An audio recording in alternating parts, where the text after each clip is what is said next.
దేవునితో యేసయ్యతో మనం నిబంధన చేసుకుందాం. చాలా మానవ జీవితంలో చాలా మంది ఎదురవుతారు. చాలా మందితో మనము నిబంధనలు చేస్తూనే ఉంటాం. అవి బ్రద్దలైపోతున్నాయి, అవి పాడైపోతున్నాయి, అవి నిలకడలేవు.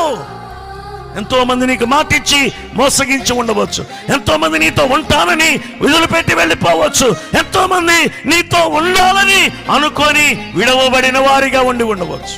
కానీ ఈ రాత్రి నేను ప్రకటిస్తున్న యేసయ్య నీతో నిత్యము ఉండువాడు, నిన్ను నిత్యము నడిపించువాడు, నీ బ్రతుకులో కార్యం జరిగించగలిగిన వాడు, నీ జీవితాన్ని నిలబెట్టగలిగిన వాడు, నీ పరిస్థితిని మార్చగలిగిన వాడు, నీ స్థితి గతిని నీ జీవితంలో ఉన్నతంగా మార్చగలిగిన వాడే, నిలవబెట్టగలిగిన దేవుడు. నిబంధన దర్శించు వారితో నిబంధన